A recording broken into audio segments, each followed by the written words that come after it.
দাবানল নিয়ে এমনিতেই বিপদে ইসরায়েল। এবার ইয়েমেনের প্রতিরোধ যোদ্ধাদের হামলায় কেঁপে উঠল ইসরায়েল। তাও আবার সাধারণ কোনো হামলা নয়, ইয়েমেন থেকে ছুটে আসা হাইপারসোনিক মিসাইল টার্গেট করে ইসরায়েলের সামরিক ঘাঁটিকে।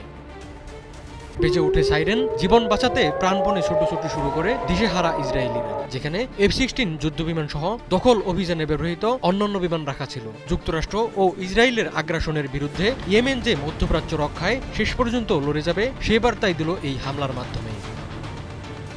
শুক্রবার এক বিবৃতিতে প্রতিরোধ গোষ্ঠীর মুখপাত্র জানিয়েছেন, যোদ্ধারা অধিকৃত হাইপা এলাকার পূর্বে ইসরায়েলি শত্রুর রামাত ডেভিড বিমান ঘাঁটিতে ফিলিস্তিন-2 হাইপারসোনিক ব্যালিস্টিক মিসাইল দিয়ে সামরিক অভিযান চালায়। ইসরায়েলের আকাশ প্রতিরক্ষা ব্যবস্থা এটিকে আটকে দিতে ব্যর্থ হয়। মুখপাত্র বলেন, আল্লাহর রহমতে মিসাইলটি সফলভাবে লক্ষ্যবস্তুতে আঘাত হেনেছে। গাজায় মার্কিন সমর্থিত ইসরায়েলি যুদ্ধের বিরুদ্ধে নিপীড়িত ফিলিস্তিনি জনগণের সমর্থনে এই হামলা চালানো হয় বলে জানান মুখপাত্র।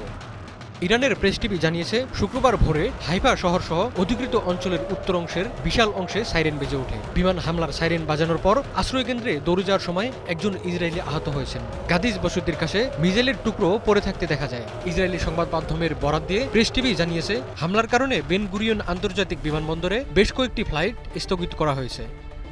হামলার ভিডিও ইতিমধ্যেই ইয়েমেনের আল মাসিরা টিভিতে প্রচারিত হয়েছে। ইসরায়েলি সেনাবাহিনী জানিয়েছে, তারা ইয়েমেন থেকে একটি ব্যালিস্টিক মিসাইল নিক্ষেপের বিষয়টি শনাক্ত করেছে, কিন্তু তারা এটিকে আটকাতে পেরেছে কিনা সে বিষয়ে কোনো তথ্য দেয়নি। তাদের প্রতিরক্ষা ব্যবস্থা হুমকি প্রতিহত করার জন্য কাজ করছে বলে জানায় ইসরায়েলি বাহিনী। বিশ্লেষকরা বলছেন, ইয়েমেনি বাহিনীর মুখপাত্রের দাবি সত্যি হলে এটি ইসরায়েলের বিমান প্রতিরক্ষা ব্যবস্থার উপর গুরুত্বপূর্ণ প্রযুক্তিগত চ্যালেঞ্জ হিসেবে প্রতিপন্ন হতে পারে।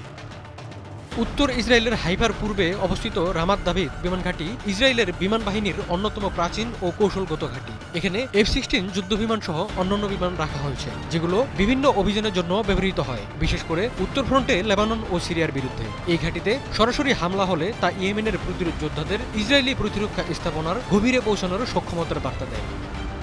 ইসরায়েলি যুদ্ধ শেষ না হওয়া এবং গাজার উপর আরোপিত অবরোধ প্রত্যাহার না হওয়া পর্যন্ত প্রতিশোধমূলক অভিযান অব্যাহত থাকবে বলে প্রতিশ্রুতি দিয়েছেন প্রতিরোধ বাহিনীর মুখপাত্র। তিনি বলেন, আমরা গাজার মুজাহিদদের সালাম জানাই। তারা ইসরায়েলি আগ্রাসনের বিরুদ্ধে বীরত্বের সঙ্গে লড়ছে। যতক্ষণ না ইসরায়েলি আগ্রাসন থেমে যায় ও অবরোধ প্রত্যাহার হয়, ততক্ষণ পর্যন্ত ইয়েমেন সর্বদা তাদের পাশে থাকবে।